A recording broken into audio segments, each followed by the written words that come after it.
Hi, everybody. It is August 8th, early in the morning into August 9th, Central Standard Time, United States. Presidential actions. The link for this will be below. The President, on the 8th of August, 2020, has signed executive orders, four of them, the memorandum on authorizing the Other Needs Assistance Program for Major Disaster Declarations related to coronavirus disease 2019. Now this one, I'm just going to click on that real quick here, is, let's go down here, about unemployment and in need of assistance. And what he's saying in here is that the federal government will provide 75% of, now this is kind of long and you can click on this and read it yourself. Excuse me, they're saying that the Department of Homeland Security's Disaster Relief Fund has more than $70 billion in emergency assistance funding available. So they're going to provide 75% of unemployment to be extended, and they expect the states to provide out of the money that they have already received the other 25% to make it $400 a week. So this is acting through the FEMA administrator, authorizes the governor to provide a $400 payment per week, which shall reflect $300 of federal contribution to eligible claimants from the week of unemployment ending August 1st, 2020. And then they have a definition of eligible claimants. Down here it is saying the Lost Wages Assistance Program described in Section 4B of this memorandum shall be available for eligible claimants until the balance of the DRF reaches $25 billion or for weeks of unemployment ending not later than December 6, 2020, or whichever occurs first, at which time the Lost Wages Assistance Program shall terminate. So this date is kind of an iffy date considering that it's right before Christmas and it also right before it starts getting really cold. And here is Donald's signature, but it's not really a signature, it's his name at the bottom of that. Let's look at the other ones. So the second one is the memorandum on deferring payroll tax obligations in light of the ongoing COVID-19 disaster. I'm going to click on that. Memorandum for the Secretary of the Treasury. So, although I think this is pretty cool, I just want to say that this is so irresponsible of President Trump to talk about where this originated, because I think that when we call it the China virus or originating in China, and I'm still pretty certain that we don't exactly know how it happened, and there's a lot of controversy over all that. It really puts people that are Oriental at risk for being abused by people, and it has happened that they've gotten beat up and their lives threatened because of the way the president talks about it. So that to me is so irresponsible. But let's go on to what he says here. I'm going to skip it ahead a little bit here. Actually, I didn't move it much. It says here that it's still the case today that the pandemic is of sufficient severity and magnitude to warrant an emergency declaration. American workers have been particularly hard hit by this ongoing disaster. While the Department of Treasury has already undertaken historic efforts to alleviate the hardships of our citizens, it is clear that further temporary relief is necessary to support working Americans during these challenging times. I'm going to move it up here. To that end, today I am directing the Secretary of Treasury to use his authority to defer certain payroll tax obligations with respect to the American workers most in need. This modest, targeted action will put money directly in the pockets of American workers and generate additional incentives for work and employment right when the money is needed most. So the Secretary of Treasury is hereby directed to use his authority to defer the withholding, deposit, and payment of the tax imposed by this on wages or compensation as applicable, paid during the period of September 1st through December 31st, subject to the following conditions. The deferral shall be made available with respect to any employee in the amount of whose wages or compensation as applicable, payable during any biweekly period, generally less than $4,000, calculated on a pre-tax basis, or the equivalent amount with respect to other pay periods. That's good. Oh, here, this is pretty good. Amounts deferred pursuant to the implementation of this memorandum shall be deferred without any penalties, interest, additional amount, or addition to the tax.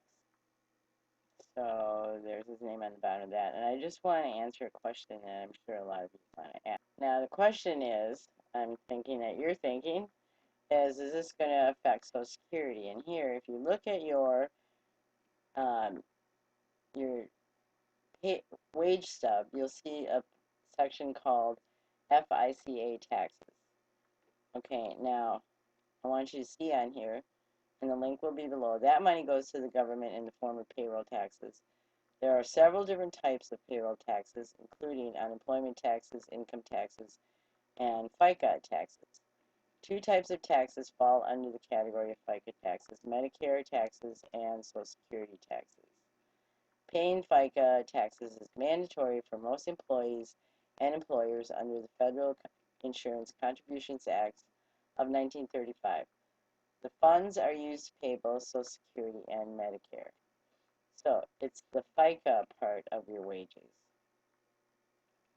So this is an article under credit.com by Lucy Lazzaroni that explains, and I will have a link for this below, how to read a paycheck stub. And on the paycheck stub is gross pay, withholdings for federal taxes, other deductions, net pay. So here they talk about gross pay, taxes, which includes federal income taxes, and that's what Mr. Trump is talking about, state taxes, and then there's the FICA. FICA stands for Federal Insurance Contributions Act. It is the law that requires every person who works to contribute to Social Security and Medicare funds. If you see FICA on your paycheck stub, it is a deduction for these two federal programs. Every worker contributes 6.2% of their gross income directly into the Social Security fund. So that means that that is not what Donald Trump is talking about. So I'm just going to go back up here a minute. I believe that what I'm saying is correct. But he says, to that end, today I am directing the Secretary of the Treasury to use his authority to defer certain payroll tax obligations. So I hope that he's not saying the FICA also. Let's see what else. So the memorandum on continued student loan payment relief. Let's click on that a minute.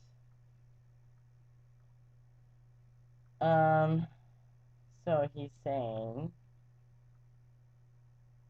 this is like the same stuff about explaining what happened with COVID when it started. On March 20th, his administration took action to provide relief to student loan borrowers, and then what happened was that ended. The original announcement of this policy specified that it would continue for at least 60 days, but that program is scheduled to expire on September 30th, 2020. Currently, many Americans remain unemployed, and many more have accepted lower wages. It is therefore appropriate to extend this policy until such time that the economy has stabilized, schools have reopened, and the crisis brought on by the COVID-19 pandemic has subsided. So let's see what he says. So what he's saying about this is, in light of the national emergency, and I'm going to move down here, um, provide such deferments to borrowers as necessary to continue the temporary cessation of payments and the waiver of all interest on student loans held by the Department of Education until December 31st, 2020, which is great for many people. And he says all persons who wish to continue making student loan payments shall be allowed to do so. So if you want to catch up on your stuff, if you're making some money, it's a good time to do that. So let's see what the last one is. I completely overlooked this one. Executive order on fighting the spread of COVID-19 by providing assistance to renters and homeowners. I love the way they put that, fighting the spread of COVID. So, and I also love the way this is written. By the authority vested in me as president, by the Constitution and the laws of the United States of America, it is hereby ordered as follows.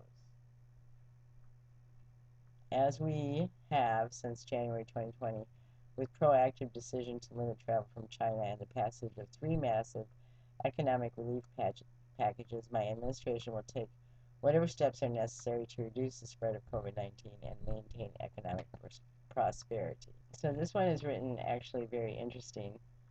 Oh, that's my cat wants to go outside. Okay, cat's outside, and I gotta watch my time on this because this only goes to 15 minutes, but the Centers for Disease Control and Prevention and the Department of Health and Human Services have concluded that growing and disproportionate unemployment rates for some racial and ethnic minority groups during the COVID-19 pandemic may lead to greater risk of eviction and homelessness or sharing of housing.